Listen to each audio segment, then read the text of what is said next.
So what did we discuss in our previous class? Verses 8.5 to 8.13. Verses 8.13. From which chapter? Chapter 8. That's why it's 8.5.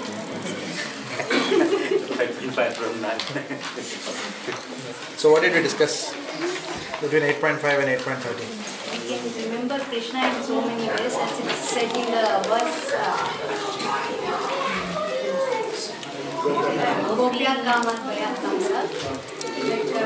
But Rupa Goswami has recommended us, we have to remember Krishna in the favorable way, as it said in the verse Krishna and Shiva.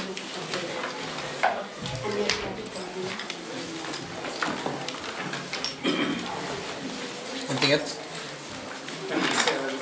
Importance of maintaining the devotee relationships as well, because if at the time of death, if we can't remember Krishna, then devotees can pray for us.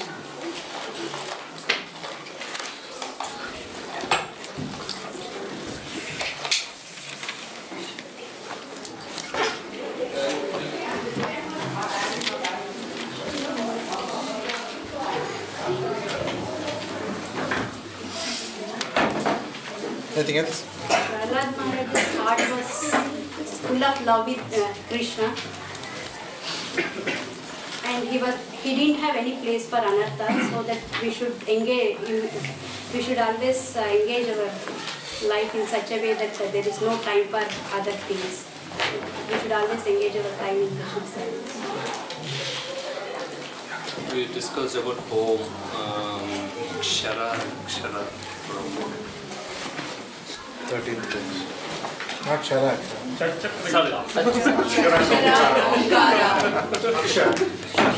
Anything goes.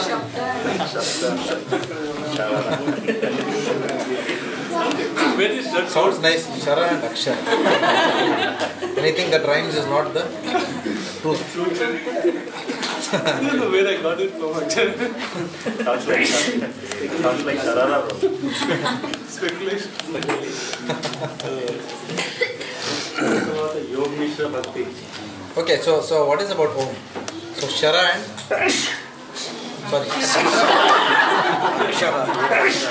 Akshara and Omkara. Then Brahman. Akshara and Omkara. So what?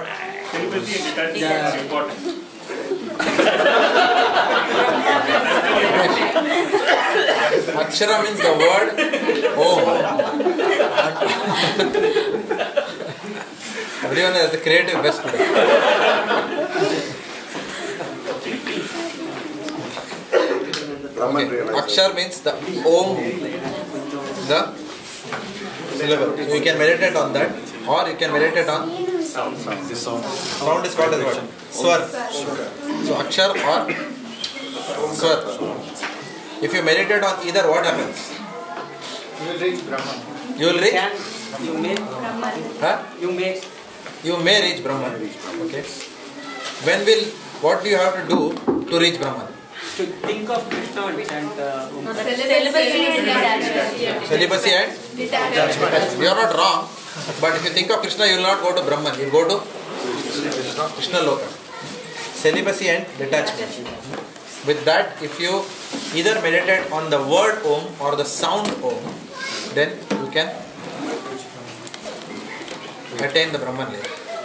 But celibacy and detachment is also applicable to Krishna consciousness. Any form of yoga. We cannot say it's not applicable to Bhakti. It is applicable equally for devotees. Celibacy and detachment. That's why Srila Prabhupada gave us the 4 regulative principles. So what was the what was the theme of instructions? What kind of bhakti did we discuss? Yoga Mishra. What is Yoga Mishra Bhakti? Doing devotion and bhakti to get out of the cycle. Performing yoga to get out of cycle of birth, which is old age and death. But for devotees are not interested in the Salokya, Salokya, Sarupya, Ekatvam api uta, Diya manam na grihnanti, Vina mat sevanam jana.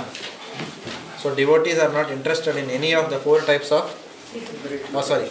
5 types of liberation.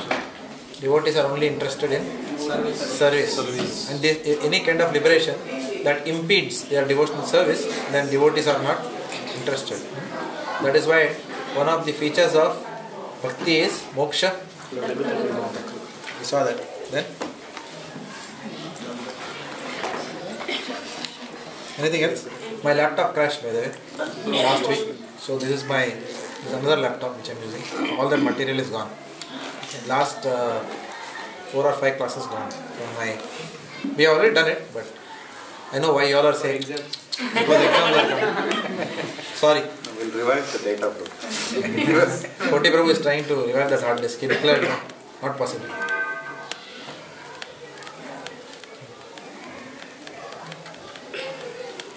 But anyway, you can hear it. I'm sure all of you are making notes and reading. Only those people who are not reading and coming to the class, or not hearing the lectures offline, or not meeting in study groups, only for those people there will be a problem. Not for any of you in this room.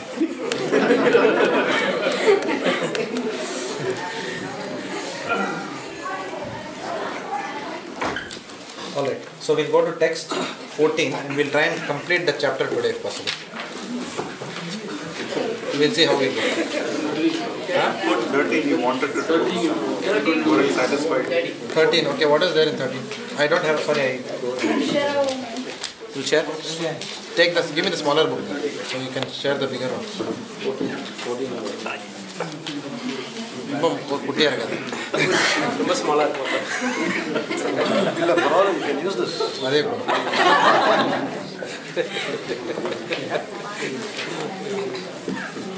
Glass them.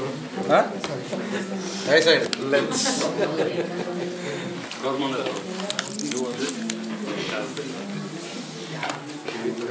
Okay. After being situated in this yoga practice and vibrating the sacred syllable Om, the supreme combination of letters, if one thinks of the Supreme Personality of Godhead and quits his body, he will certainly reach the spiritual planets. Did we read this? Okay, Jagan Prabhu, you can read. It is clearly stated here that Om, Brahman and Lord Krishna are not different. The impersonal sound of Krishna is Om, but the sound Hare Krishna contains Om. Now, this is a very important point. The sound Hare Krishna contains Om. So when we are doing Hare Krishna Mahamantra, it also contains Om. How it contains, I don't know. I know you are looking at me to ask that question. I don't know.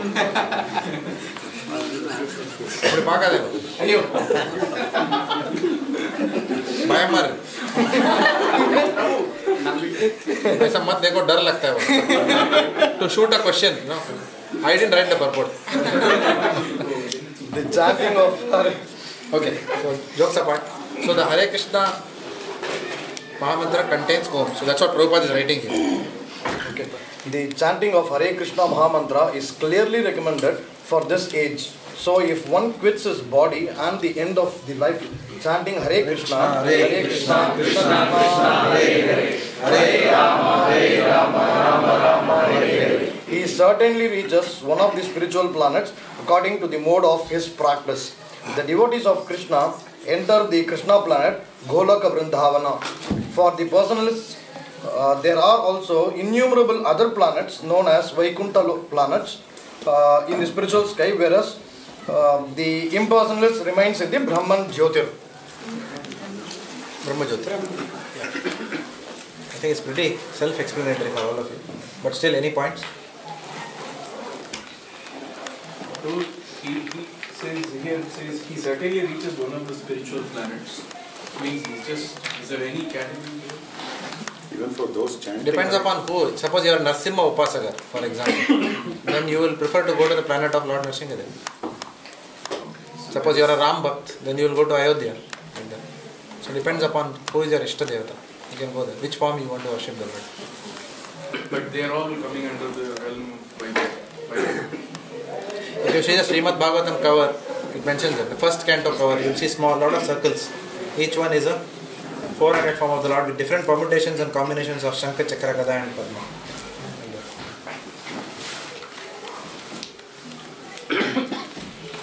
Anything else? I lost my notes. There was some important point I wanted to mention. No, I can't remember that. If I remember next time I'll try and remember. There was something important I wanted to tell you. Om Brahman and Lord Krishna, they are not different. Yeah, Om Brahma and Lord Krishna are not different. Is it that sound vibration I am the Lord? Pardon? Is it the sound vibration and the Mahavishnu same?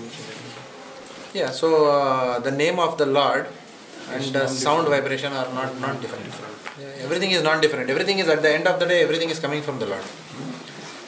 Brahman is the, if you like, Brahman is the light, effulgence coming out, and Om is the sound coming out.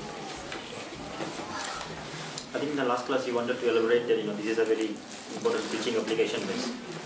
Maybe that was what you mentioned. Because people say that we can just join Om. I was speaking to one of the Matajis in this congregation. I was asking her, your in-laws are also devotees. So she said that yes, they are not actually devotees, but they are devotees, but they are not actually devotees, but they are devotees. So I was not sure what it is. I said, what do they do? So she said that my in-laws,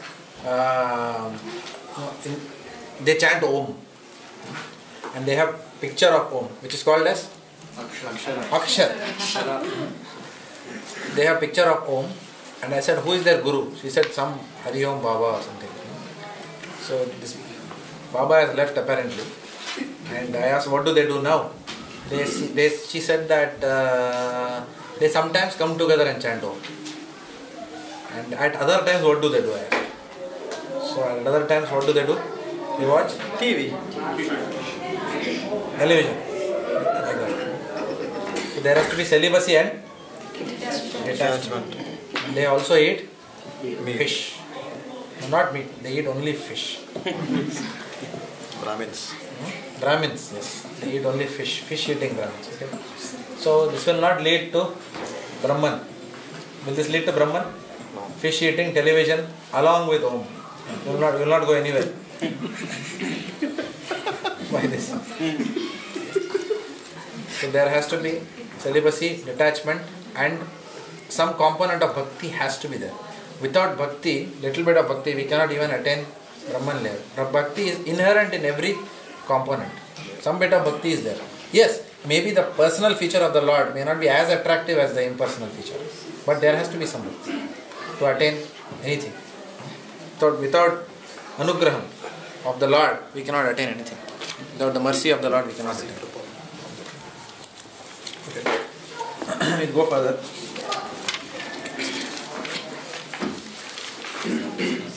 For one who always remembers me without deviation, and I am easy to obtain, O son of Pritha, because of his constant engagement in devotional service. This could be a key memory verse. I haven't decided, but so we'll read the purport. It's a long purport. I don't want to trouble Mahesh Prabhu every time. We'll read it fast. Fast reading, loud reading. This verse especially describes the final destination attained by the unalloyed devotees who serve the Supreme Personality of Godhead in Bhakti Yoga. Previous verses have mentioned 4 different kinds of devotees: the distressed, the inquisitive, those who seek material gain, and the speculative philosophers. Different processes of liberation have also been described: Karma Yoga, Jnana Yoga, and Hatha Yoga. The principles of these yoga systems have some bhakti added, but this verse particularly mentioned that pure Bhakti Yoga without any mixture of Jnana, Karma or Hatha. As indicated by the word Ananya Cheta, in pure Bhakti Yoga, the devotee desires nothing but Krishna. Now this is the important point to note here. As indicated by the word Ananya Cheta, in pure Bhakti Yoga, the devotee desires nothing but Krishna. So what happened was, when I read this verse, Srila Prabhupada writes, for example, for one who always remembers me without deviation, I am easy to obtain, O son of Pritha, because of his constant engagement in devotional service. Now, if you read the translation word by word, you will never find that. Can you read the translation? For one who always remembers me without deviation, I am easy to obtain. Yeah, but if you see, because of his constant engagement in devotional service, where is it written? In the translation, where it is? Word to word translation. Word to word. O son of Pritha, because of his constant engagement. Devotional service, remembering is smarana. No, that's fine. But in devotional service is not there anywhere in the translation. Last word. Engagement in devotional service. No, you mean transliteration, right? Word to word. Word to word. For the devotee. That's what I'm saying. Why everyone is confused? In the word to word translation, in devotional service is not there. So did you observe that? Yes. So when I was reading this, I had a question that इसमें लिखा नहीं है. So as if to answer that question, Prabhupada is writing this, which Mataji just now read. Can you read that again? As indicated by the word Ananya Cheta, in pure Bhakti Yoga, the devotee desires nothing but Krishna. Did you understand now? Yes. He desires nothing but Ananya Cheta. Everyone clear? No. No one knows what is the issue going on. You didn't understand what is the issue going on. Why we are discussing what is going on, you don't know.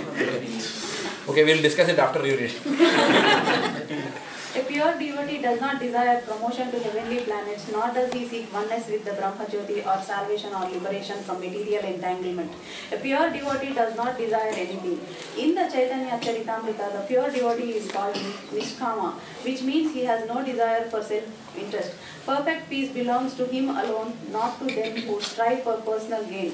Whereas Jnana Yogi, Karma Yogi or Hatha Yogi has his own selfish interest. A perfect devotee has no desire other than to please the Supreme Personality of Godhead. Therefore the Lord says that for anyone who is unflinchingly devoted to him, he is easy to attain. A pure devotee always engages in devotional service to Krishna in one of his various personal features. Krishna has various plenary expansions and incarnations such as Rama and Narasimha, and a devotee can choose to fix his mind in loving service to any of these transcendental forms of the Supreme Lord. Such a devotee meets with none of the problems that plague the practitioners of other yogas. Bhakti Yoga is very simple and pure and easy to perform. One can begin simply by chanting Hare Krishna. The Lord is merciful to all, but as we have already explained, He is especially inclined toward those who always serve Him without deviation. The Lord helps such devotees in various ways. As stated in the Vedas, Katha Upanishad 1.2.23, No, forget it. One who is fully surrendered and engaged in the devotional service of the Supreme Lord can understand the Supreme Lord as He is. And as stated in Bhagavad Gita 10.10, Dadami Buddhi Yogam Tvam Tam, the Lord gives such a devotee sufficient intelligence so that ultimately the devotee can attain Him in His spiritual kingdom. The special qualification of the pure devotee is that he is always thinking of Krishna without deviation and without considering the time or place. There should be no impediments. He should be able to carry out his service anywhere and at any time. Some say that the devotee should remain in holy places like Vrindavana or some holy town where the Lord lived, but a pure devotee can live anywhere and create the atmosphere of Vrindavana by his devotional service. It was Sri Advaita who told Lord Chaitanya, wherever you are, O Lord, there is Vrindavana. As indicated by the word Satatam and Nityasa, which means always, regularly or every day, a pure devotee constantly remembers Krishna and meditates upon Him. These are qualifications of the pure devotee for whom the Lord is most easily attainable. Bhakti Yoga is the system that the Gita recommends above all others. Generally, the Bhakti Yogis are engaged in 5 different ways. Shanta Bhakta, engaged in devotional service in neutrality. Dasya Bhakta, engaged in devotional service as servant. Sakya Bhakta, engaged as a friend. Vatsalya Bhakta, engaged as a parent. And Madhurya Bhakta, engaged as a conjugal lover of the Supreme Lord. In any of these ways, the pure devotee is always constantly engaged in the transcendental loving service of the Supreme Lord and cannot forget the Supreme Lord, and so for him, the Lord is easily attained. A pure devotee cannot forget the Supreme Lord for a moment, and similarly, the Supreme Lord cannot forget his pure devotee for a moment. This is the great blessing of the Krishna consciousness process of chanting the Mahamantra. Hare Krishna, Krishna Krishna, Hare Hare, Hare Rama, Rama Rama, Hare Hare. So what are the points here? True devotees always engage in the devotional.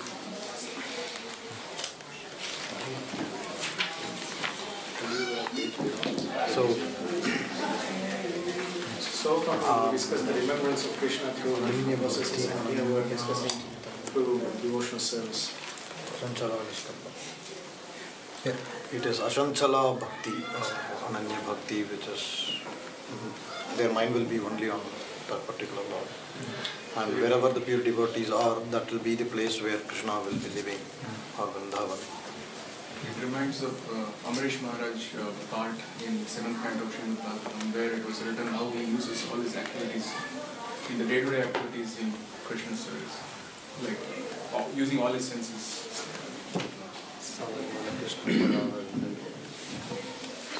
Prabhu, I have a question here. You know, in the first paragraph, Prabhupada says that pure devotee does not desire anything. In the Chaitanya Charitamrita, the pure devotee is called Nishkama. Okay? So, is Nishkama and Akama used interchangeably? Nishkama means a devotee does not have any self-interest. Not the one Nishkama Karma Yoga, not that one. There also one, he does not have any self-interest. He is merely attached to serving Krishna in a particular way. That is not a self-interest. Self-interest means मेरा क्या फायदा है? Krishna Bhakti करने से मेरा क्या फायदा होगा? If someone is talking like that, then that is called as self-interest. What is the benefit for me? What's in it for me? But even Nishkama Bhaktas don't do that. No? They are not saying what's in it for me. They are simply attached to serving in a particular way. Yeah. So there also there is no also pure devotees. But Akama Bhaktas are higher than Nishkama Bhaktas. Because Akama Bhaktas are only concerned with the principle of service or serving rather than a particular service. Why do you say that there is a difference? Even if they are attached to a single service and they are completely to that, then that should not be. I mean, why do you see a difference between Akama and... So, for example, Andal's father, Vishnu Chittar, he was very attached to making garlands. He was a Malakar. He was very attached to that service, which is good. That service will take you back to Godhead. But where the problem comes is, for example, if I am attached to the service of, let's say, giving classes, if I like that service very much, if one day temple president calls me and tells that, okay, can you come to the kitchen and cut some vegetables? If I say no, I will not do that service, then there is a problem there. That is where a problem comes. I will only serve if I am given this service. You understand what is the difference? Yeah. Okay. Attachment to service should be there. For example, when we are preaching, then we preach with our full heart. We give our very best to it. But it doesn't mean that we are so attached to this way of serving the Lord that no other way of service is acceptable to us. Or we look down upon other services. Or if we are given other services, which is the need of the hour, then we don't do that. So here also there is what I am telling the Lord is that I will serve you only in this way. It's like saying, the wife says that I will cook for you, but I will only cook every day, rasam rice. Maybe you like it, but let me tell you what you don't like. For me it's a problem. For you it's...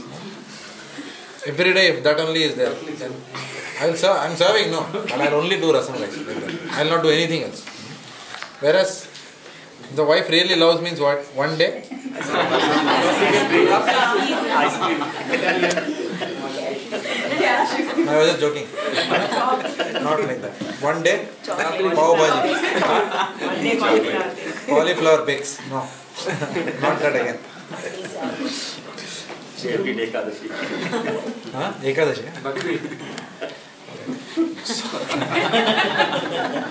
The concept of service is what we have to be attached to. The principle of serving. I understood this difference and completely got it.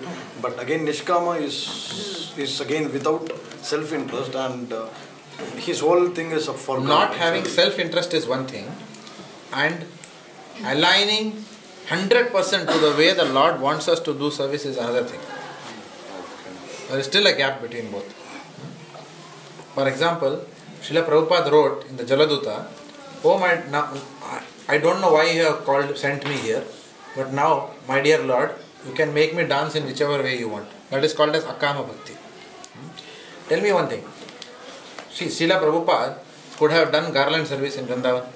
He could have done deity worship in Vrindavan. He could have given classes in Vrindavan. Still he would have gone back to Godhead. Right? But his spiritual master gave him a task which none of his god brothers took. None of his god brothers did what he did. Of course, his god brothers are also glorious because they served in their own way, but if you actually see in that sense, this was the most difficult service, the most impossible. Who will go to New York, sit in a Bori at the age of 70, having left Holy Dham? For all of us, we are thinking, when will we get out and go to the Holy Dham? Especially on Monday mornings. Mahesh Prabhu and I discuss. Monday morning, 7-2 or whatever comes. Why are we here? When can we retire? Go to the Holy Dham. Whereas Prabhupada left that place at 70 and exactly took the opposite route. So this is called as Akama Bhakti. I don't want to serve in the way I want to serve in the way my spiritual master wants me to serve. Okay. That is called as Akama. So having described Jnana Mishra Bhakti, Lord Krishna is now describing pure devotional service. Ananya Chetana. So as I said, Jnana Mishra Bhaktis, they have desire for liberation. But a devotee of the Lord neither desires to be in the same planet of the Lord, neither desires to have the same opulence of the Lord. Salokya means what? Desire to live in the same planet. Sarupya means what? Same form of the Lord. Like that. Sarishti means the same opulence as the Lord. Samipya means proximity to the Lord. And worst is Sayujya or Ekatvam, desiring to be one with the Lord. Devotees don't like that at all. Devotees can't stand that. They don't even consider it as a form of liberation. Sayujya is not at all something which Gaudiya Vaishnavas will discuss. At least Salokya, etc. people will discuss. But Sayujya, no. Because there is no rasa then. They are merging into the Lord. So even these Salokya, Sarupya, etc., because the extent of service is that much lesser, then devotees don't. Like if you see the pastime of the leper, Vipra, Vasudeva Vipra, no? The leper, you see, he could have been given, he could have asked Lord Chaitanya Mahaprabhu for Sarupya. Oh my Lord, I am such a, pus was oozing out because of leprosy. And there were insects which were sucking the juice from the pus. As they were falling down, he was picking it up and putting them back on himself, thinking that I can't deny them their food. This body is anyway not mine. A very high consciousness.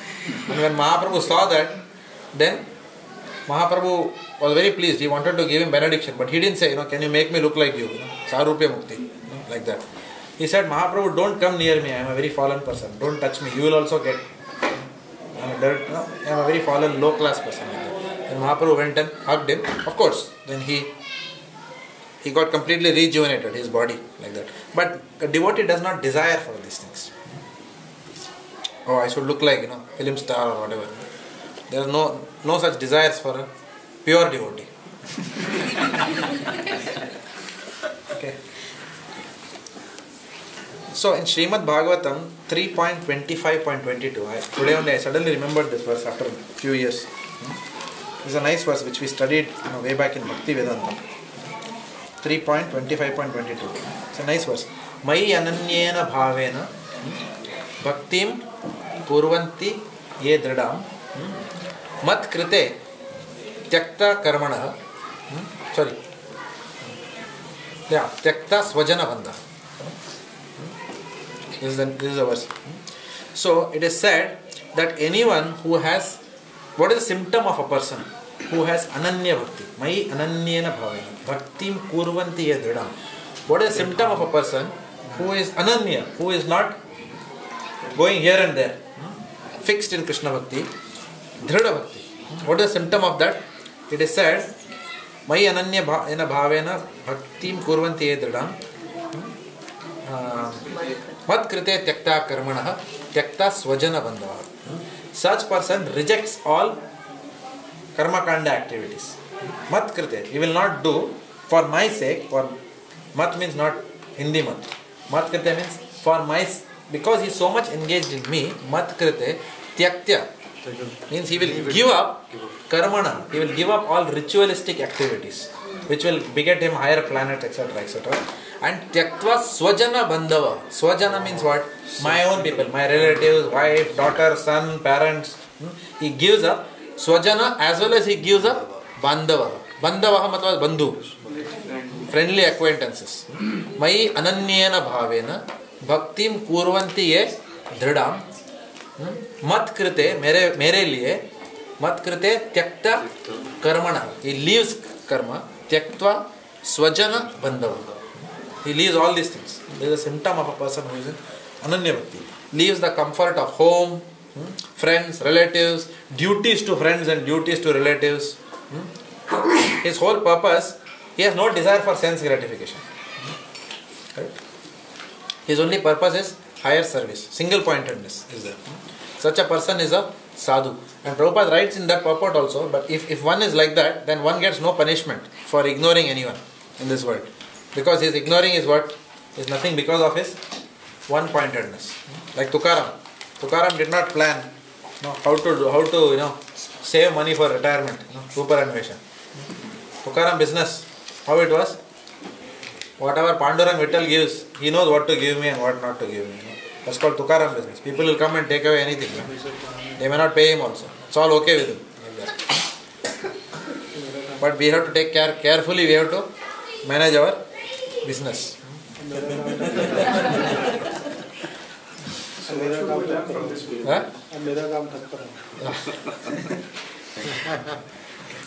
So, because such a person, you may say, is not executing his family responsibilities properly. But this is a person who is already in the liberated platform. So for him, it's not applicable. Suppose I behave like that, sitting at home and doing bhajan, when mortgage is there, then what will happen? The family will not be able to do bhakti. Then the wife has to go for a job and whatever, 24/7. So then that is not acceptable. So we have to be on that platform. In that case, it's fine. Bhaktim kurvanti ye dhridam. Then you don't have any duties and responsibilities.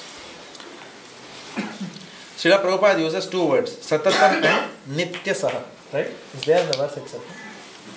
Is there or not? Yeah. Satatam and nitya saha. Ananya cheta satatam. Yoma marati nitya saha.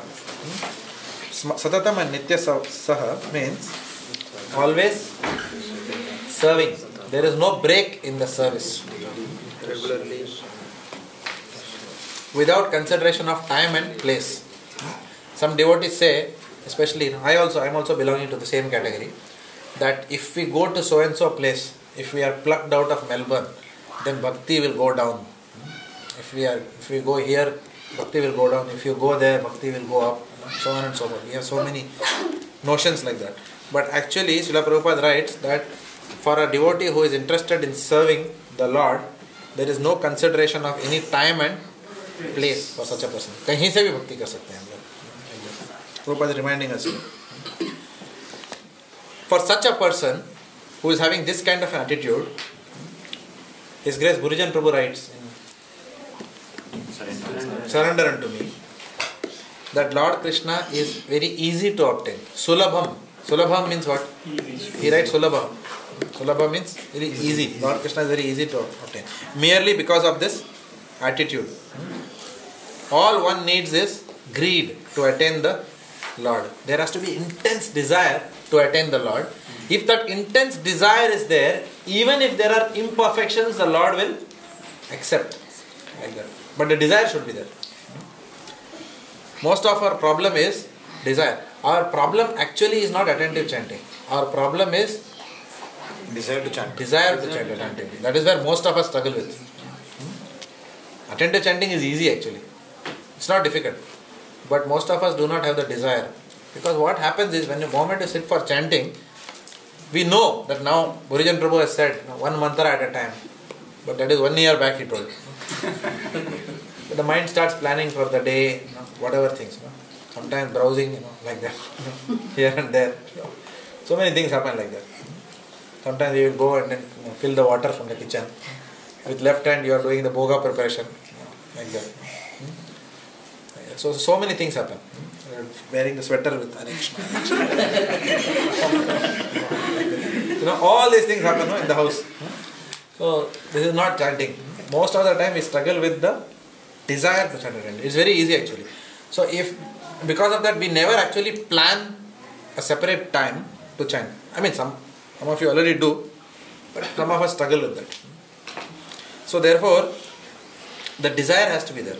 Then if the desire is there, if we are genuinely trying, then Lord will remove all obstacles. But if we are not genuinely trying, then He knows, even if I give Him all the facilities, He doesn't have that desire right now. Lord Chaitanya Mahaprabhu's Leela, when Lord Chaitanya Mahaprabhu once was, apparently he was evacuating. He was going to the toilet in the farm, in the field. Now that is a pastime obviously. The Lord doesn't have to do all those things because He doesn't have a material body. But still, He went and performed this pastime. And then He asked His servant Gopal. Gopal was standing with the lota like that. And Gopal was hearing some sound. Mahaprabhu was always chanting, Hare Krishna, Hare Krishna, Krishna Krishna, Hare. Mahaprabhu was always chanting this mantra. And even his breathing, he was chanting like that. So Mahaprabhu went, and after some time, Gopal Guru could not hear Mahaprabhu's chanting. So he was wondering what happened. So he went to Mahaprabhu and he saw that Mahaprabhu was holding his tongue like this. And then Gopal servant asked him, why you are doing this? So Mahaprabhu told him that I'm doing such an abominable activity of evacuating, and then the holy name should not come right now. Therefore I am trying to control my tongue. It is not stopping chanting the holy names. So I am holding my tongue like this, like that.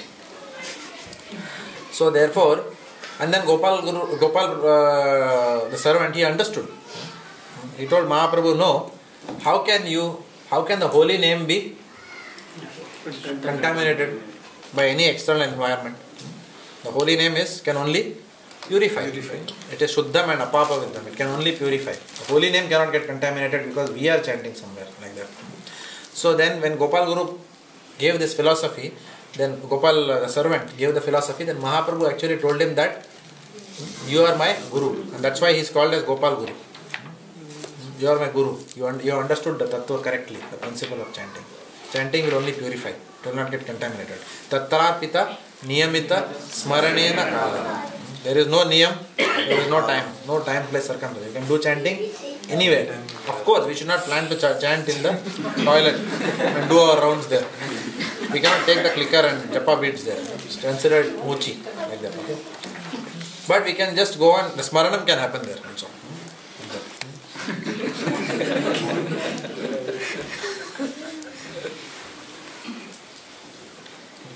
So text 15 and 16, now they describe the result one achieves by pure bhakti.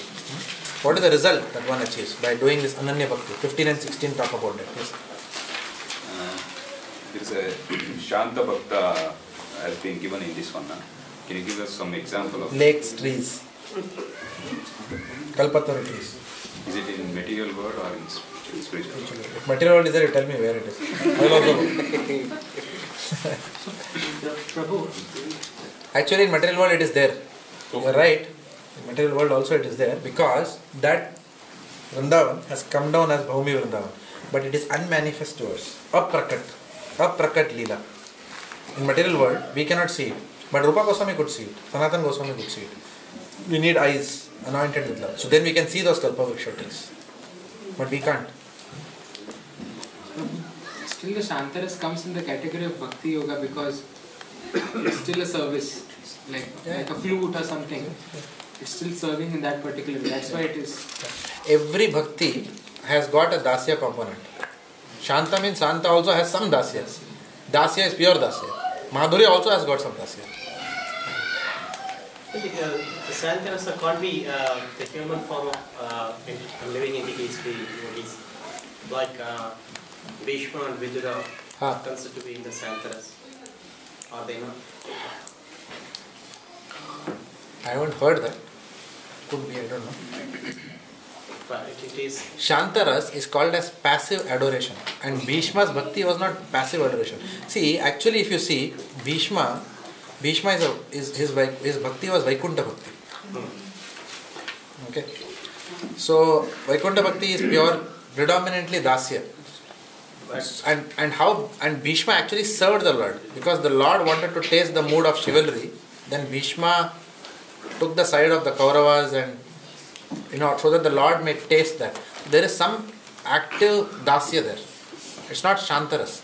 Bhishma was not simply observing the beauty of the Lord like that. He was doing it also when he was lying on the bed of arrows. That is a part of Smarana. That is not his eternal Shantaras. I can't say that. He has not undertook any of the other 4 rasas like Dasya. No, Dasya was there. He was serving the Lord. Assisting the Lord in his pastimes by taking up a role is also serving the Lord. He took a role on the side of the Kauravas. Now, if Bhishma would have been on the side of the Pandavas, the Kurukshetra war would have got over in 2 minutes, I think. Isn't it? Everybody would have been finished. Correct? But he took on the side of the Kauravas purely because he wanted the Lord to charge at him like that. But how about Vidura Prabhu?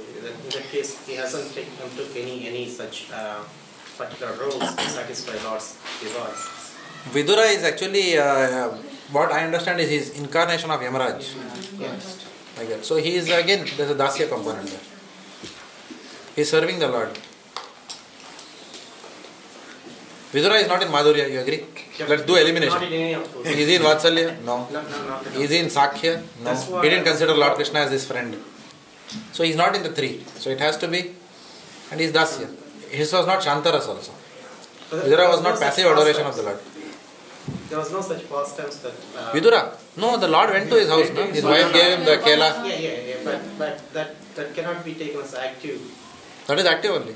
If you feed me nicely, that is active only. I will not be Shantaras in your house. Once in lifetime happening there, whereas it's the rasa should once in lifetime means we know that, no? In delivering such activities. No, once in lifetime is what? See, he is Yamaraj also, no? Everyone is dying all the time. If you see it that way, Yamaraj is the busiest person. People are dying all the time. Isn't it? Correct, no? And that's a very big service, being Yamaraj. Like that. All the time dead bodies are coming to you. He is one of the Mahajanas. Yeah, he's one of the Mahajanas. Like that. So there is an active service there.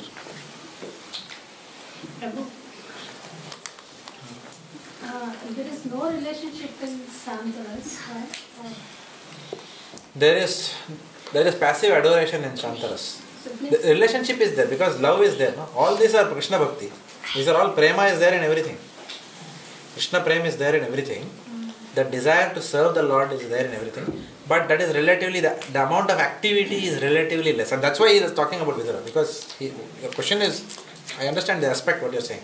There is less of active pastimes of Vidura with Krishna. Therefore, can we conclude that he is in Shantaras? And I am saying no. We can't. If you see him from the reference point of Yamaraj, then no. If you see only from Vidura's point, then I don't know. Because I don't know the pastimes of Vidura beyond that. If anyone else knows, please tell me. I don't know how many pastimes are there. Yes. You have any pastimes of Vidura? No, I have a question. One minute. Let me answer her first. What was your question? Is there any relationship in Shantaras? Is there any relationship with Shantaras? No. It is generally said that Shantaras means passive adoration. That's all. You are adoring. You are just witnessing all the pastimes. That's all. But sometimes it is also written when you I have read some books where it is mentioned that Radharani wants to pluck the flower, so she goes to the tree realizes that she wants, and then the tree bends over so she can pluck the flower. So then there is some component of services there. But otherwise, the trees are just watching the pastimes. The lakes are there, they are all watching. We cannot understand it through our mundane senses. Because if you ask me, would you like to become a lake in Golok Vrindavan? I will say, Arey baap re. Ek hi jagah mein baith ke, just watching like that. We cannot understand that. Okay. But also the soul is not restricted. The soul can do many things. See, for example, if you see, Rupa Goswami is Rupa Manjari. What is that bhav? What is the ras? Madhurya ras. But the same Rupa Goswami came and is serving in Chaitanya Leela in the Dasya ras as the servant of. In fact, he became the initiated disciple of Chaitanya Mahaprabhu. It's like that. He is servant of Mahaprabhu. And Manjari is doing sadhana bhakti. Why Manjari has to do sadhana bhakti? Correct, no? Manjari means Raganuga Bhakti. But he is doing Sadhana Bhakti. Writing all these books also for us. Panchara, what is it? Hari Bhakti Vilas, and he gave all the teachings of Sadhana Bhakti. So the soul can serve in multiple rasas also. At the same time, it can happen. It is Janma Karma Cha Me Divyam. It's almost like that. So all activities, pastimes of the disciples are also transcendental. The soul, but I heard somewhere also that the soul can, the power of the soul is that it can manifest in many places at the same time. And it is true also. Why not? Because at this point in time, Mahaprabhu Leela is happening in somewhere in another universe. At the same time, Mahaprabhu is being born in some other universe. Right? Wherever he is born also, his parents are there. Wherever he is a child also, his parents are there. So it's a Nitya Leela. So if you see, the soul can be there and at many places.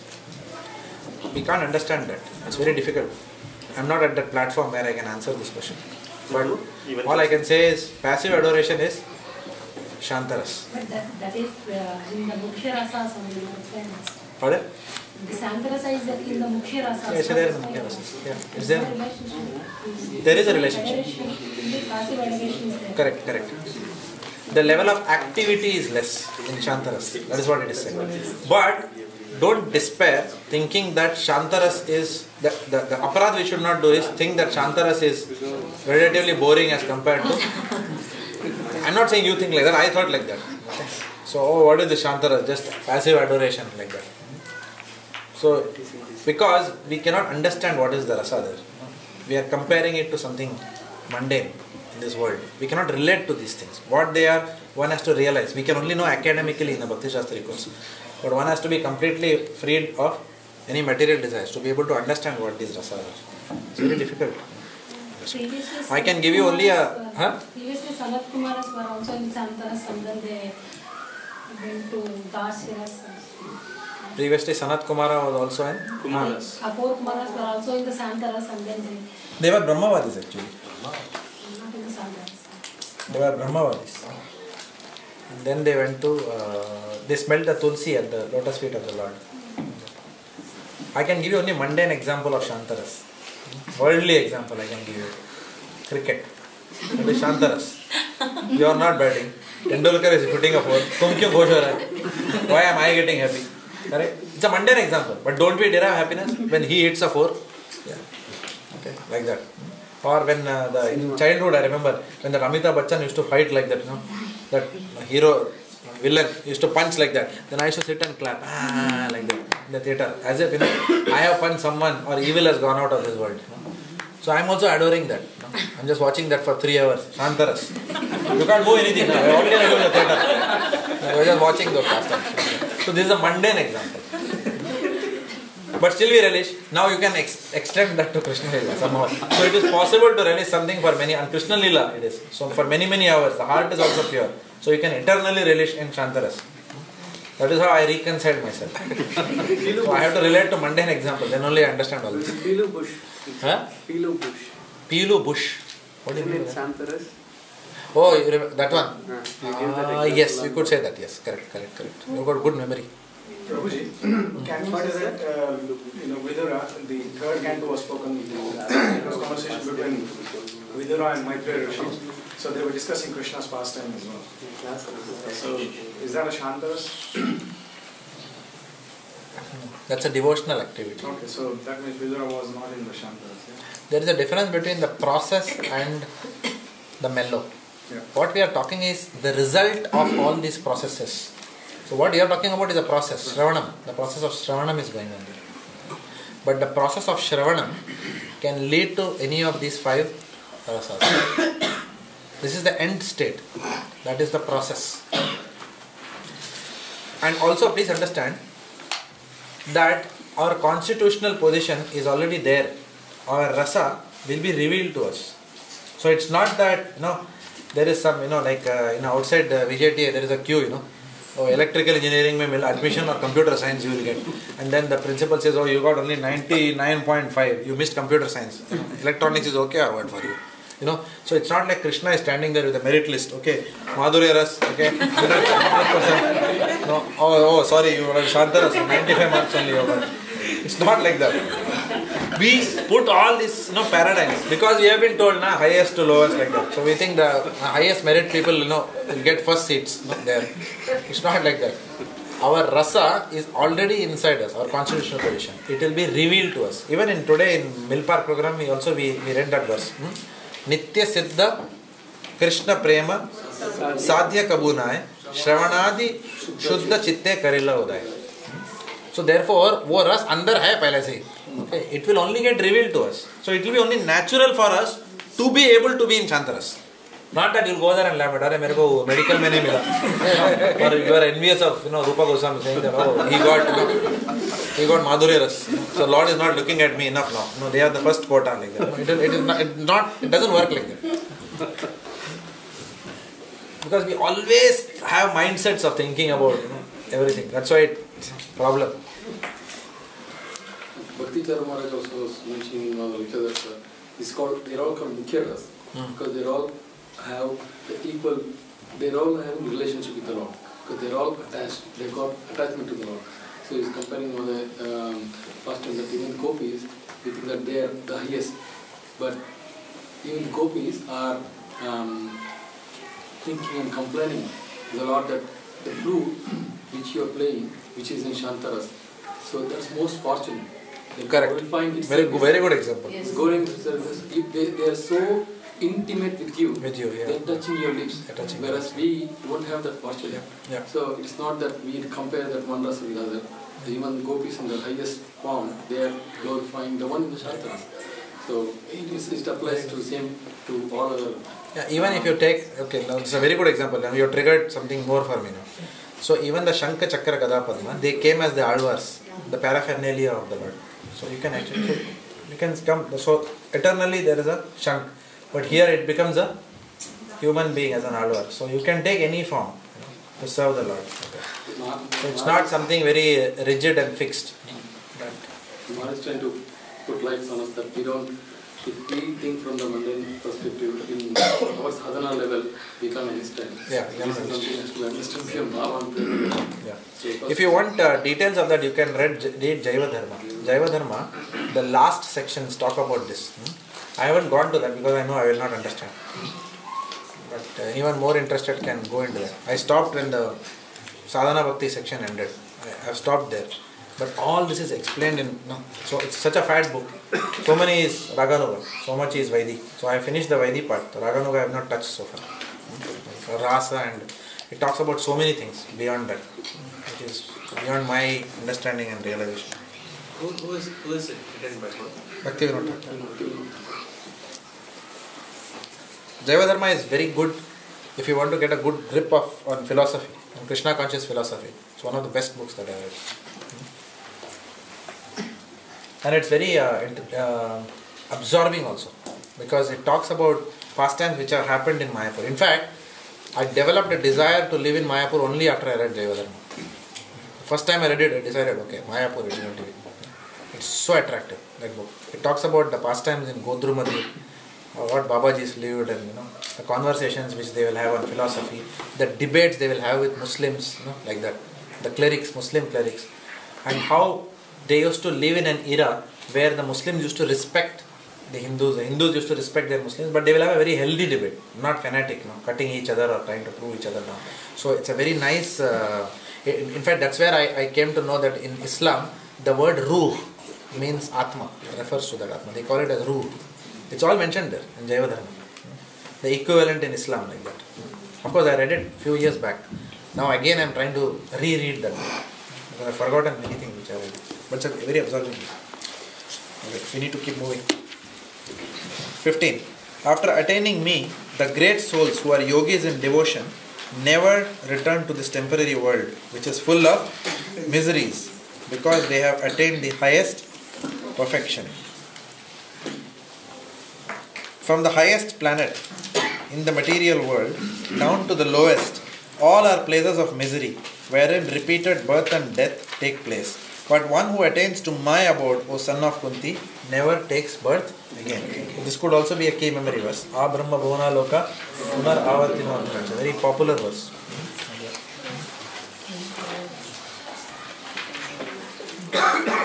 So Srila Prabhupada writes in these two purports that by constant association of realized devotees, one loses all desires for any deviant philosophy, or any deviations. But one must have constant association of realized devotees.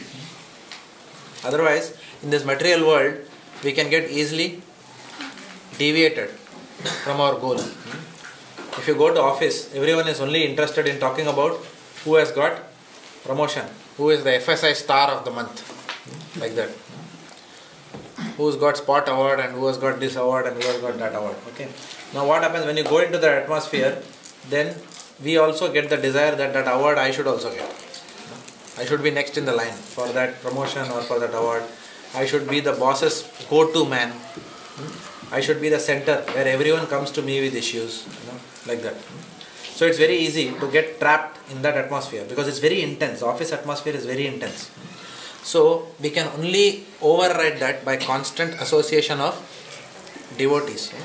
Otherwise, it's very easy to get deviated into another goal. We will say, okay, I am also chanting, but what's wrong? With climbing the corporate ladder. What's wrong with that? So it's easy. The mind can. Of course, there is no harm in climbing the corporate ladder if we are always fixed in Krishna Bhakti. That is not a problem. Then you can climb any ladder and come down from any ladder. No problem. But because our problem is that we cannot. We lose our Ananya Bhakti. When we get failure or when we get success. In both cases we lose Ananya Bhakti. If we are failing, then we lose faith. What is this? I am chanting still, my business mein nuksan ho gaya. Or I am chanting still, my boss is ignoring me. Correct? Or still Lord is giving me a tough time at workplace. Or I am getting success after success. Everyone is recognizing me so much that now I am thinking I am the center of the universe. That also can happen. Our walk, our talk, everything will change. Like that. We think that we are the controllers. And self-made man. By our abilities, then I have become a big man. Like that. So then also we get deviated. And the more we get such success, the more we want to chase that further. Because it's exciting to chase that. So, constant association of realized devotees is required. This association can be Vapu as well as Vani. So therefore, MP3 player has to be plugged in to the ears before going to office and immediately after leaving office, and ideally during lunchtime also. MP3 player has to be plugged in. Otherwise we can forget. Srila Vishwanath Chakravarti Thakur says that such devotees who are under constant advice and who are under the constant tutelage of realized devotees, such devotees can enter Lord Krishna's pastimes. And such devotees happily take birth wherever Lord Krishna appears, in the house of Vasudeva as the father. Lord takes as his son. So like that, they are very happy to take birth.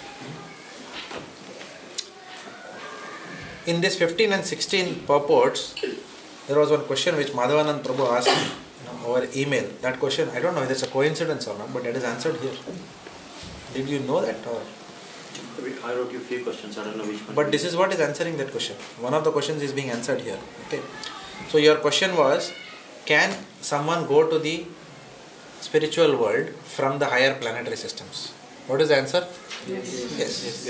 One can go. And this is what Prabhupada answers in this 15 and 16. No, that was the realization I was sharing. That was the realization. That is not a question. But there were some questions on this. Okay. So we will see. If we have time, we will address it. Okay. So, Srila Prabhupada writes here that without progressing in bhakti, fall down is guaranteed. We cannot stagnate in bhakti. We have to go up constantly. If we stagnate for too long, then it's a great chance that we will fall down. So we have to keep progressing, keep progressing, keep progressing. Like that. So we have to constantly, we have to be very introspective. Constantly we have to introspect. Where I am? Where are the other senior devotees? What should I be doing to go there? Not that I am already here, look at these people. So see where I have reached. No, not like that. Rather than that, look at them. And then, oh my God, I have done this much thanks to devotees, but I need to go there. So we have to keep looking at devotees who are more senior.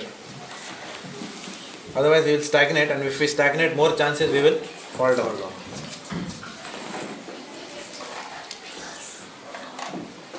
So fall down is guaranteed without progressing in bhakti. From any planet. From any planet, that fall down is there. Could be there. However, if a soul makes steady progress in devotion, then the soul can go up planet after planet, and from there directly go to the spiritual world. That is also possible. That is also possible. However, here the Lord writes, from the highest planet in the material world down to the lowest, all are places of misery, of repeated birth and death. Okay. So, this bhakti is like a snake and ladder game. When I was reading this, I just remembered that game. What do you call that? Paramapadam. Snake and ladder game. So what happens? You go some steps and suddenly what happens? You meet a realized devotee. That ladder goes up. After some time you are stagnating at the same level. And then what happens? Suddenly the snake comes. Go down. Fall down. Again you say, no, you pick yourself. Oh, okay. You go up. That's how our bhakti is. Snake and ladder game. So, it is possible to fall down. It is possible to go up also. But the effort must be there. The dice must be thrown. Only then you can go up. We have to struggle with our anarthas. Keep going up and up and up. And Lord Krishna tells Arjuna that every situation in the material world is miserable at the end of the day. He is saying that. Right from the highest planet to the lowest planet, everywhere there is misery. So we should only desire Mam Upetya. What is Mam Upetya? Let's go and read the... What is Mam Upetya? Mam Upetya means unto me arriving. So our goal must be what? Go back to the spiritual world. Or in short, only to attain Krishna's lotus feet and service. Now to further establish this point, Lord Krishna is comparing the material world with the spiritual nature. In text 17 to 22, he is doing that. Any questions up till here? Okay, Shivanand. Just curious, like the people who are in Brahmaloka, they can directly go to... Yes. Vrindavan. They can go. What activity they have to do? Nothing. They have to only desire to go to... As I said before, if they have an intense desire to go back to the spiritual world, they can go back to the spiritual world. Oh, but don't they need a spiritual master? Yeah. Again, Srila Prabhupada, this is answered. Did you attend my Bhagavatam class last time? Okay. In the last class, in the temple Bhagavatam class, I was talking about Sukadeva Goswami has just arrived.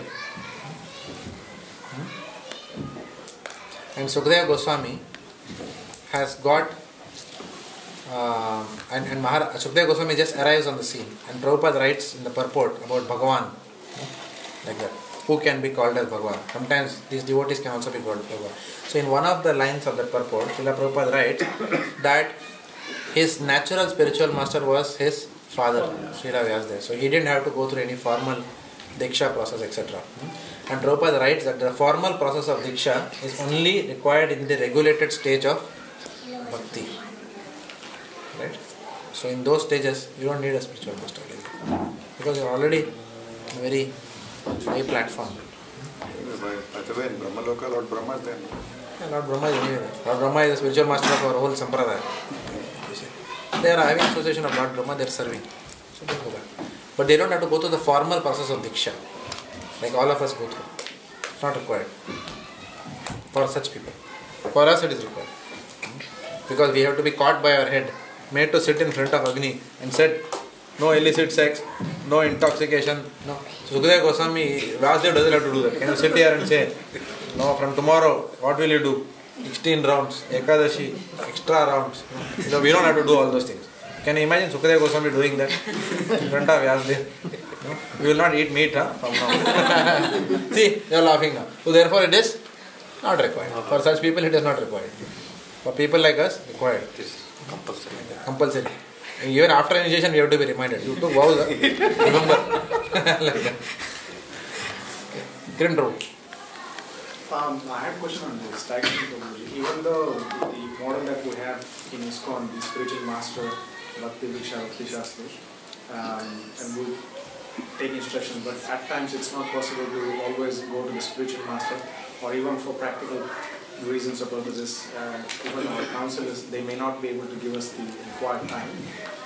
And again, choose to ignore the instruction that we're getting from the lectures, whatever we're listening. So that's where we think that we're stagnating. So in that case, what should we do? Our mind ignores those instructions that we're getting from the lectures that we're listening. And that's why you get the feeling that you're stagnating and then you're a little bit lost in terms of the direction, which way to go. It's a good question. It's a good question. I have the problem too. Let me give you the answer. I have the answer. I'm trying to put it in words. I'm trying to be in that situation for a minute, so to be able to answer that. Is it another question you're asking? No, I want to tell you. Yeah, please. Comment on yeah. That. As per our Guru's instructions, so if it is spiritual master's lectures, we should treat as its personal instruction. So whatever Prabhu is hearing the lectures, and he is not taking them serious in time of necessity, if it is from the spiritual master's lectures, he should consider as personal instructions from the spiritual master himself and respect it and obey it. Yes, that is the philosophy. He is talking about a problem. He is saying that having understood that, still we are not able to do that, so what? That's what it is. It's not a denial of the philosophy. It's a statement of not being able to follow that. Then what should be done? That's his question. We are not respecting the spiritual master's orders. Not necessarily like that. It's possible that, yeah, you are right in one sense. Technically you are correct. But practically difficult. Practically it's difficult. For example, my spiritual master says, Pranadapi Sudichena Tarori Amanina Manadena Kirtaniya Sadahari. Abandon all, what is that? Desire for respect from others. Even if other person kicks you on the face, then you can say, oh, your lotus feet, I want to serve. At least I can't follow that. It doesn't mean I'm disrespecting my spiritual master's instructions. It's just that at this stage of realization, it's my inability to follow that instruction. Okay. So, but there was some, it was a peculiar question. So you said that the counselors are not having time. No, for practical reasons. They may not be able No. Don't sugarcoat it. But sound. Practical problem is counselor is not giving you time. No. We are choosing to ignore the instructions. And sometimes we don't understand the problem is the issue is more introspecting in terms of how to address our own inadequacies. So I can't get about 4. So instructions are there, Prabhuji. There's no doubt about it. But then at times you don't understand the instruction. You don't. So there's 2 problems. Okay, at a very practical level, I'll answer this. Yeah. At a practical level, we have to be in touch with them more often. We have to be in touch with them more often. Whoever is giving us instructions, if we hear it once, and if we are not able to follow, if we hear it twice, then we have to hear thrice. If not, we have to hear 4 times. If not, we have to hear 5 times. If not, we have to hear 6 times. So we have to be in touch with them more often. And we should also inquire from other counselees how they are able to follow his instruction. Then they can give us that realization. I am not able to follow, but you are able to do. For example, many people used to come to they will do dandi. No, what is dandi marne? They will not come to the Bhaktivedanta program. If you ask them, they will say, we have children. With the children around, it is very difficult, etc. But Janeshwar Prabhu and Mataji, with 2 children, they used to come. Not even one program they have missed. I remember, since 2006 it was. Never missed one program. So then somebody can go and ask them, Aap log kaisa karte ho? And if they can do, anybody can do. Isn't it? So there is some example in the congregation. So we can learn from there. It's sometimes difficult to learn this way. It's easy to learn this way then. If he is able to do it, why can't I do it? Like that. And the other way is that spend more time with the Consider. I'll give you an example. Premnidhi Prabhu did a seminar for us. How to what was the seminar? Yamaha principle. Parenting seminar. No? He said one should not yell at one's child. No? Like that. So when I came for the first 2 days, then it was like, Aditya, what would you like to do? And third day, padak! Both ho gaya abhi. What to do? And then Yamaha principle. She used to tell Yamuna Lila, Yamaha principle. Third day, Yamuna Lila also became Yamaraj. Like that. Then it goes out of the window after 5 days. So then what should I do? Actually what I should have done is I should have called back then the Prabhu and said, Prabhu, it's not working. And then he would have told me what I'm doing wrong. He told also. Or sometimes, worst is what, when I'm asking like that, Aditya, you had a good day. He looks at me and says, Daddy, don't apply Yamaha on me. That is worse. You can't do anything. Then I have to call up him and ask how to deal with this situation. He said, telling me, you're applying techniques on me. It's not natural. Son, would you like to go out? I talk to him like that. He look at me like that. Daddy, what do you want? Tell me now. Kya karega? So he tells me, you are better off, yelling at me. But don't try this thing on me. So obviously, there's nothing wrong with the technique. But there is something, probably I am not applying the technique properly. You shouldn't take him to the seminars. Where? So he knows we are in a seminar. One solution could be that you need to apply it consistently at all phases and for a longer duration for him to know that you have changed. Yeah, correct. So actually Premnidhi Prabhu said, even if he tells that, you still apply it. You still apply it till it becomes second nature to you. But I am not doing it. But I am not even talking to him because now I am scared to tell him what is the result that I have got after 6 months. Nothing is there. So therefore I can't tell him anything.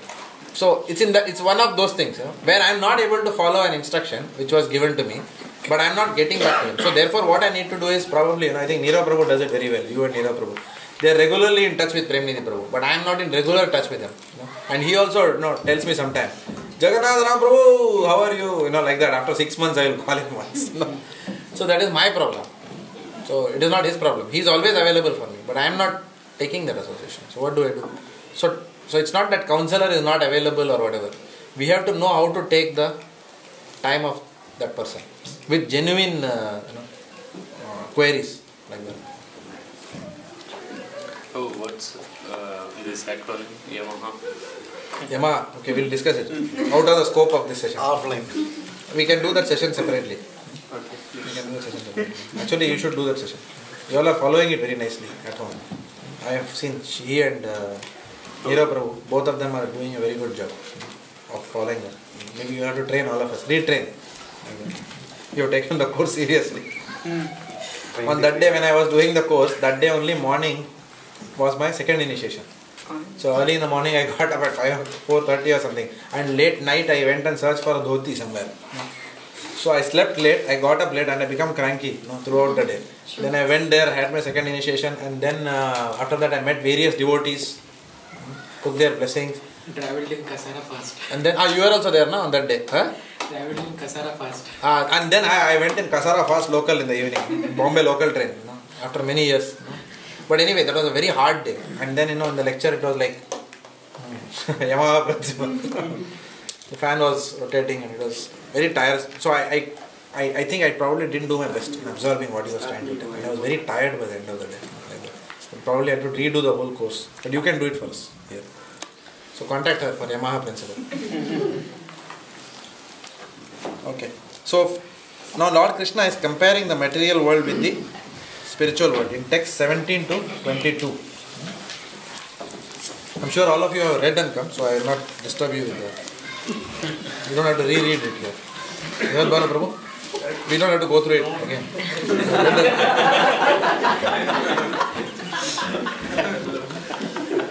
In 21 verse, what are the points that are mentioned? And follow 4 regulative principles. Krishna is the Supreme Personality of Godhead.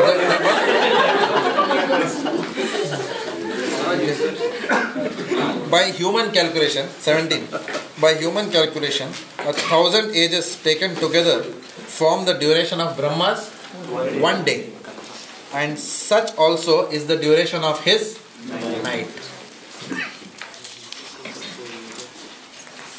At the beginning of Brahma's day, all living entities become manifest from the unmanifest state. And thereafter, when the night falls, they are merged into the unmanifest again. So, here Srila Prabhupada writes that one day of Brahma is called as one Kalpa. That is equal to 1,000 cycles of 4 yugas. Satya Yuga, Treta Yuga, Dwapar and Kali. One cycle is how much of Kali Yuga? 4,32,000 years. And how many times is Satya Yuga, the earlier Yuga of that? Double of that is the previous. And then double and then double. So that many years is one cycle. 1,000 cycles like that is one day of Brahma. And then another 1,000 is one night. Yeah, the same period I am saying is one night of Brahma. And then that is one day of Brahma. One day and night of Brahma. And Brahma lives like that for 100 years. So we can imagine. We cannot imagine that. So, Srila Prabhupada brings out the eternality of time in these purports. And in the eternality of time, he says that even Lord Brahma's duration is what? Insignificant. What to speak of our duration? In our 60 years or 80 years that we may live, we have to work so hard and we make so many plans. But there is nothing. In the eternal realm of time, our successes, our failures, it's all nothing. It's insignificant. In fact, it is, Srila Prabhupada writes, like bubbles in the ocean, universes are coming and going. When Lord Vishnu is lying, bubbles in the ocean. Universe created, universe destroyed. Bubbles, bubbles, bubbles. So, the time there and the time here there's a huge difference. And even Brahmaloka, the higher planets, are also impacted by time or Kal. And there is repeated annihilation of the material world, material universes. So, essentially what Lord Krishna is trying to do in this section is, he is explaining all this to Arjuna to awaken his detachment from this world and to awaken his renunciation based on the realization that there is no happiness in the material world. There is no happiness that exists within matter. For the active soul, there is no happiness that is there in this material world. Even if there is something, it is chanchalam. It will come, it will go. No eternal happiness in this material world. So Lord Krishna is trying to tell Arjuna that the impermanent nature of the material world. And also point out the fact that time will destroy everything. Time has got a deteriorating effect in the material world. But the same time has got a enhancing effect in the spiritual world. In the spiritual world, time serves the Lord's pastimes there in the spiritual world. Completely different concept. There is Ashtakaliya Leela of the Lord. In the material world, everything is finished by the power of time. So in the time works differently in the spiritual world than in the material world. So when Prabhupada says that time is conspicuous by its absence in spiritual world, does it mean this? It works differently. Yeah. It works in opposite direction. Is that what it means? Yeah, time is conspicuous means everyone is so engaged in Krishna's service. It's just like, again, mundane example. When you watch a 2020 match, I have not watched, but I'm just saying, whenever we used to watch, we never knew, 5 o'clock, like that. And the whole day you have watched that one day international match. You are so absorbed that you don't realize the time. But on Monday morning when you go to work, then after 1 hour you say, oh, only 9:45. Like that. I thought half a day was over. Only now 11 o'clock. I thought it was 3:30 or something. So time doesn't go. Of course, depends on office to office.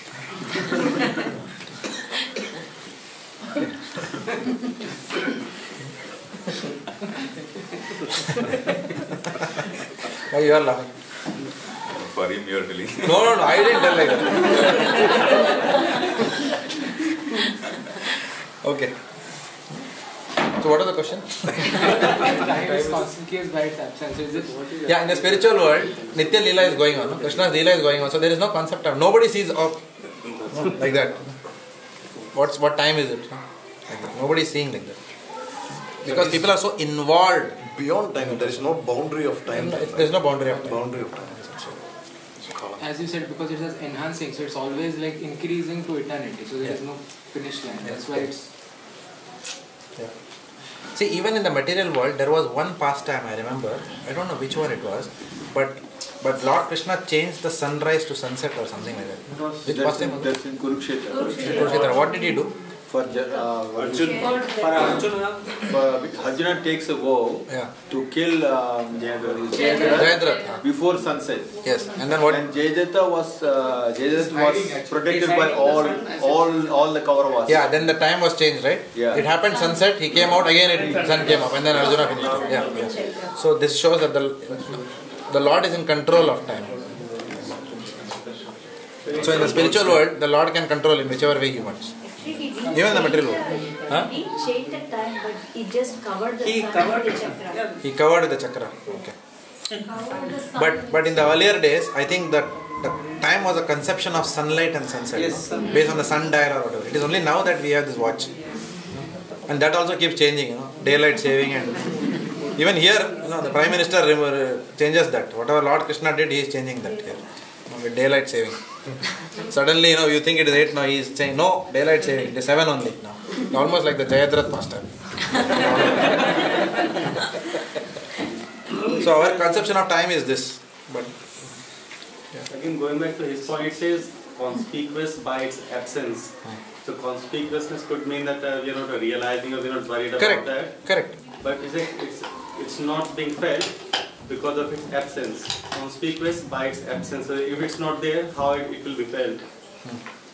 Isn't it that what he's saying? The conspicuous by its absence, because it's not there, how can you feel it? No, conspicuous by its absence is being told in the sense that because you are so involved in Krishna Leela, you don't have any cognition of time. That is why it is saying time is conspicuous by its absence. Because the focus is on Krishna. See, here why do we see time? Actually, why do we see time? Because now we have to go to sleep. Ahara, Nidra, Bhaya, Maithuna. These are the 4 reasons why we see time in the world. Otherwise, what important is time? Either we want to eat, or we want to sleep, or we want to have some exchange at home, or you want to defend. Go to office and run, time, I lose my job if I don't go. So if you actually see, our whole concept of time runs around these activities. But in the spiritual world, these activities are not there. Ahara, Nidra, of course, it's not that people don't eat, but people don't relate to time for these activities like that. But there is time. There is time. Like it is mentioned that Mother Yashoda gets worried that it's late now, Lord has not come back home, Krishna has not come back. And then the Ashtakalya Leela is all about the 8-fold pastimes of the Lord based on the time. In this time he goes here, in this time he does that. So there is time also, but it's not in the same sense as it is in the material world. In the material world, time has got a completely destroying effect. We saw that verse, Tatascha Anudinam Dharmam Satyam Shaucham Shamadaya Kalena Balina Rajan Nankshati Ayubaram Smriti. Everything is going down here by the power of time. Whereas in the spiritual world, time facilitates the pastimes of the Lord. In text 21, let's say text 21. That which the Vedantists describe as unmanifest and infallible, that which is known as the supreme destination, that place from which having attained it, one never returns, that is my supreme abode. So, in this particular verse, Lord Krishna is simply contrasting the disastrous situation of the material world, also the disastrous situation of the people who are not in bhakti, who have to come back into this material world, with the very good situation that devotees attain because of their Krishna Consciousness. So there is not much of a purport that Prabhupada has given. 20. Which one did we read now? 21. Yes.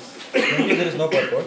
In 21, did we read 20 or no? 19. I missed something. I skipped 19. Okay, sorry. Maybe I just folded it. Again, so 19 I should read now? Yes. Okay. Again and again, when Brahma's day arrives, all living entities come into being, and with the arrival of Brahma's night, they are helplessly annihilated. So, at the end of Brahma's day, then what happens? All the souls which are still not liberated, they go back into the body of Mahavishnu, because he is breathing out and breathing in, like that. So the souls go back into his body, and they are said to be in a state of Sushupti. Sushupti means what? Inactive sleep state. Like that. So the soul is not accumulating any karma, there is no activity, there is no consciousness, nothing. The soul is still there, that's all, in the state of Sushupti. It's like almost, you can say, materially I can say, coma condition. You are neither dead nor alive, in that sense. So it's just a sleep state. And then again the souls are released into the universe in the next cycle. So, yeah. Isn't Brahma's night partial annihilation? Yes, it is. Yes. So how can the souls go back into Mahavishnu's body? Because Mahavishnu's body, the universe goes back into Mahavishnu's body, so the entire universe is... Universe, no. The souls go. Souls can also go. The souls go and rest in Mahavishnu's body. It's not necessary that only when the universe goes, then the souls should go. It's not like that. Of course, what you are saying is, at the end of the total annihilation, the universe goes into Mahavishnu's body. It's not like that. The souls can also. So even during partial annihilation, the souls go back into Mahavishnu, along with their subtle body. Yes. Yes. Question. Why? Because the subtle body, if it were dissolved, then they wouldn't go back there. They would have been liberated. In one purport, Prabhupada is mentioning elevated sannyasis are promoted to Brahma's particular planet. Why is that so? Why sannyasis have to be promoted to Brahma? Depending on what desire those sannyasis have. Sannyasi is only an ashram at the end. Sorry. Elevated. Yeah, it's an ashram at the end of the day. Sannyas is an ashram at the end of the day. Okay. One can be a sannyasi and not be a pure devotee of the Lord also. But it's also possible. He's using elevated sannyasis. Yeah, one can be elevated and still not be pure. Elevated means what? Elevated means very pure, but still not quite there. It can be like that, no? For example, we can see many senior devotees who are much more purer than us, but then they may not be as pure as Rupa Goswami and Sanatana Goswami. That is possible, no? So different people are at different levels, right, of bhakti. So people who have not reached the platform of Ananya Bhakti, but still who are very, very advanced, if anyone is Ananya Bhakti, he will go back to Godhead. No? Why will he be there in the material world later? In Brahma's planet. They would have gone back. But it is said that one gradually progresses, so one almost becomes a pure devotee. So that's the last stage. You are in Brahma's planet, and from there you become Ananya Bhakta and then go back. But from our point of view, they are very elevated. See, people who are sometimes, in ISKCON we may have this tendency to say that, oh, higher planetary system wala hai. That means we are better than them. Sometimes we think like that, because sometimes people say, we have heard that demigods also wish to take birth. Arey, main hu na idhar. Already have. It's like saying that whatever college you want admission, I am already a student of that college. It's almost our mind can think like that.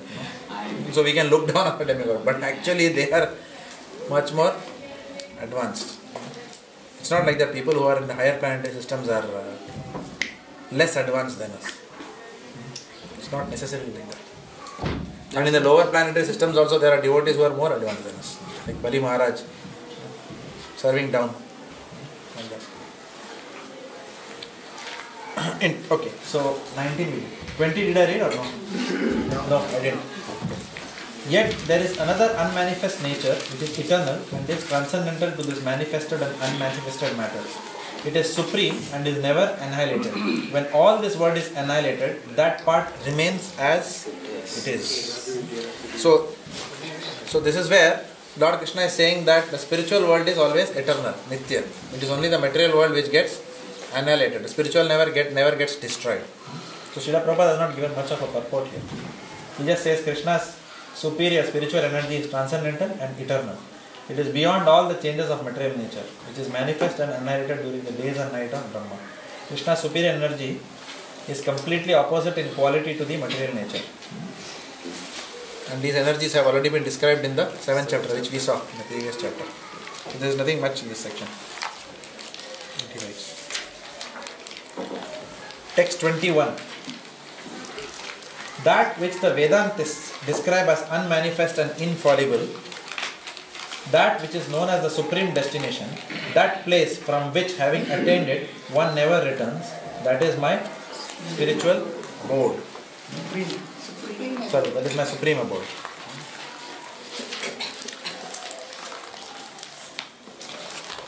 So, if you see in... Yeah. One question regarding the previous verse. What is the need for this annihilation? Whether it's partial or, you said the souls will go into Mahavishnu and rest for some time. What is the need for, what is the purpose of that? Is it a reason? The soul needs a question. Why is there a partial annihilation? What is the need of an annihilation? Why should they be dormant for, why should the souls be dormant for such a long time? Why should the souls be dormant for such a long? थोड़ा कम नहीं कर सकते हैं क्या? One of the purpose, I think it's mentioned, it's uncomfortable or something like that. Uncomfortable? After full annihilation. It's not uncomfortable. What Gurujan Prabhu writes, because the soul by nature is active. Yeah. And when it is in the annihilation stage, when it is inactive, as you were saying, so it's like a torture to the soul who wants to be active in Krishna consciousness. Now also has to suffer in the material world, being in that hyphenated stage. So it's like wound, soul to the wound. Then what's the reason for the annihilation was the question. I don't know. But Prabhu, in the partial annihilation, the top planetary systems are still there. Yeah. So the ones that are getting into Susupti, they don't have that qualification to go into the higher planetary systems, right? And that's why they go into the body. Correct, but what she is saying is they can still remain. Annihilation ka kya zarura? Why should they go into the body of Mahavishnu and be in Sushupti? That's her question.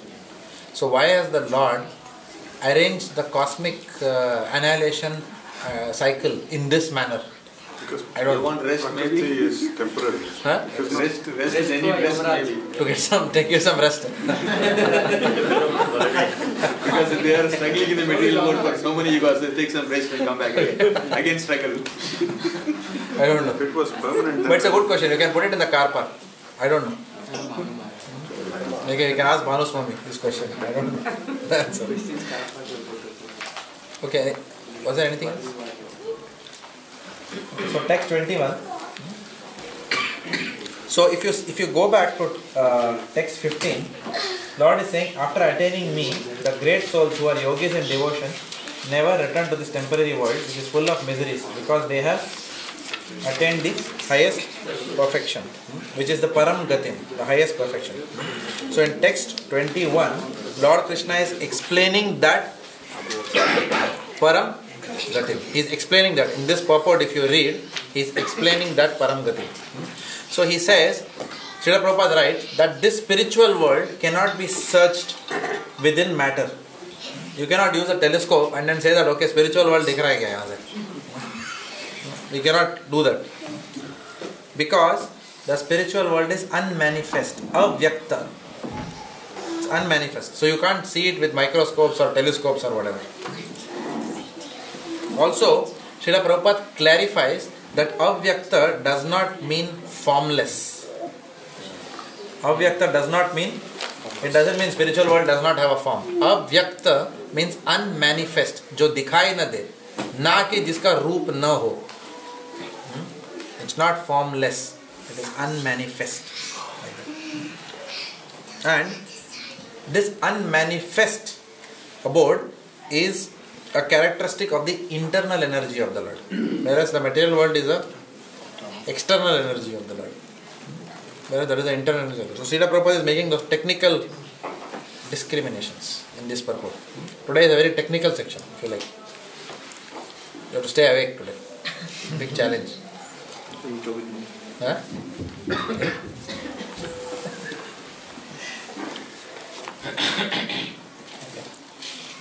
So Srila Prabhupada writes that material world is repeatedly annihilated, whereas spiritual world is never annihilated.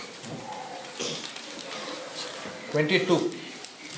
The Supreme Personality of Godhead, who is greater than all, is attainable by unalloyed devotion.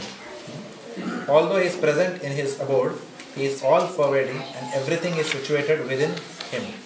So here, having given a hint of that abode, Lord Krishna is telling Arjuna how to attain that abode. And how to attain that abode? Those who have read the unalloyed devotion. By unalloyed devotion, yes, by Ananya Bhakti. That is what it is mentioned here. So Lord Krishna in this section is now concluding description of the spiritual world as well as the process of reaching the spiritual world. So in essence, there is a spiritual world. It is beyond time. It is never annihilated. Then there is a material world which is subjugated under the influence of time, which is continuously created and destroyed. Right? The souls are suffering repeatedly. So these are all comparisons are made. And then the Lord is saying, why do you want to suffer here? Come back to that spiritual world. And he is describing the process of reaching that spiritual world, which is Ananya Bhakti. So that is what essentially is happening in this section. In the final 6 verses which are there, Lord is describing the process by which a soul should leave the body to attain that supreme destination. So he is explaining that process in the last 6 verses.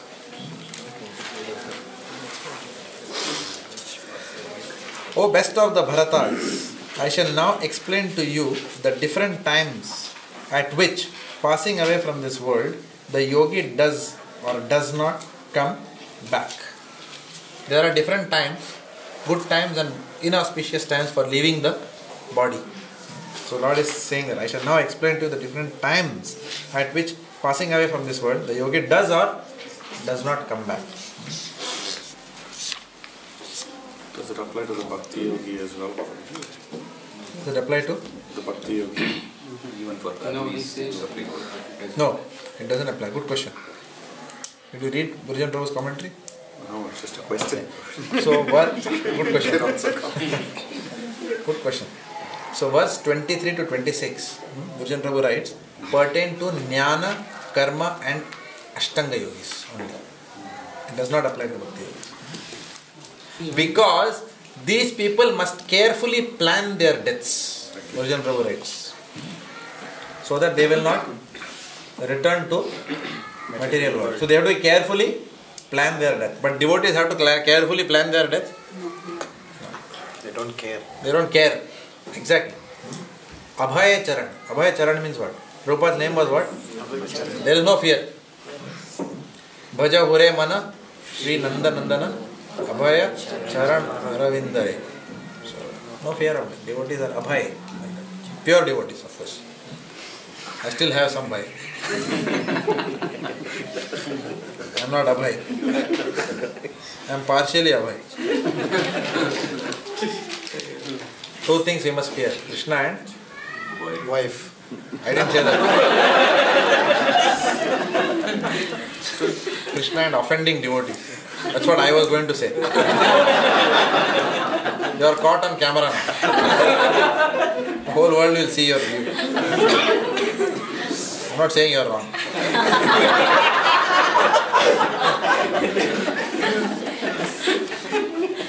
There must be healthy fear also.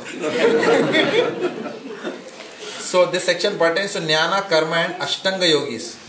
How they must carefully plan their deaths so that they will not return to the material world. And verses 27 and 28 are for devotees. All others are for other types of yogis. Let's read. What are 24 and next 3 verses? So why should we be fearful of Krishna? Pardon? Why should we be fearful of Krishna? Why should we fear Krishna? Yeah, we should fear offending him. In the initial stages there is fear. There should be some fear of violating the constitution. No? If there is no fear of Krishna, then people can live whatever life they want. Fear of Krishna means fear of reaction to sinful activities. The laws laid by Krishna. Or fear of Krishna means also knowing that Krishna is very sensitive when we offend his devotees. So in that sense we are fearing that he will take away that Krishna prem which he is giving us. Mahaprabhu says mad elephant offense, right? So when we chant, he is sowing the seed. Every time we chant, the bhakti becomes stronger and stronger. And with great difficulty we grow that bhakti lata. And then what happens? With offending a Vaishnava, immediately we trample on that. So everything is gone, finished in one shot. So these are things we must fear. And also, Srila Prabhupada actually in one sense, one day, told his devotees that if I have one complaint of my devotees, it is that they don't fear Maya enough. So Srila Prabhupada said we must have a healthy fear of Maya also. If we don't fear Maya, we will become very overconfident. No, I will go and preach, in the downtrodden areas, where, prostitutes and all live. I will go and deliver, Hare Krishna, Hare Krishna. And then after some time, you are also fallen down there. Like that. You have to be saved by someone else. Like that. In the association of opposite sex. So we have to be careful. We have to fear Maya enough. We cannot think that, no, I will not fall down. So a little bit of healthy fear. So that's a symptom of humility, that I can fall down. In fact, if we fear Maya, that I can fall down, we will be humble also and we will not criticize other devotees who have fallen down. Only when we think I can't fall down, then we look down. Arey, suna hai kya? He has fallen down, like that. As if we will never fall down. Like that. So that kind of fear is required. It's a healthy fear. So, text 24. Those who know the Supreme Brahman attain that Supreme by passing away from the world during the influence of the fiery God in the light at an inauspicious moment of the day. It's 9 o'clock. I was. No, I wasn't.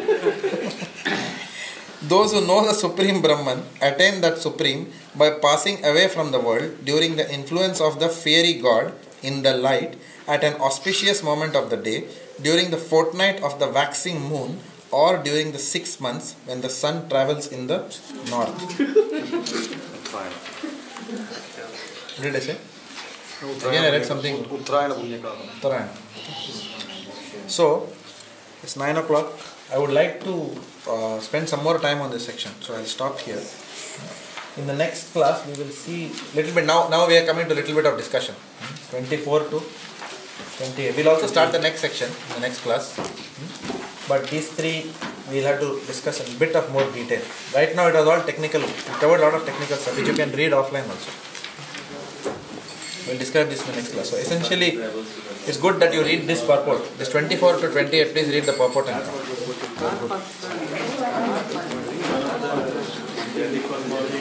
Yeah, you have a question. We will take it in the next class. Or you can ask me after the class, which is fine. Srila Prabhupada ki Jai.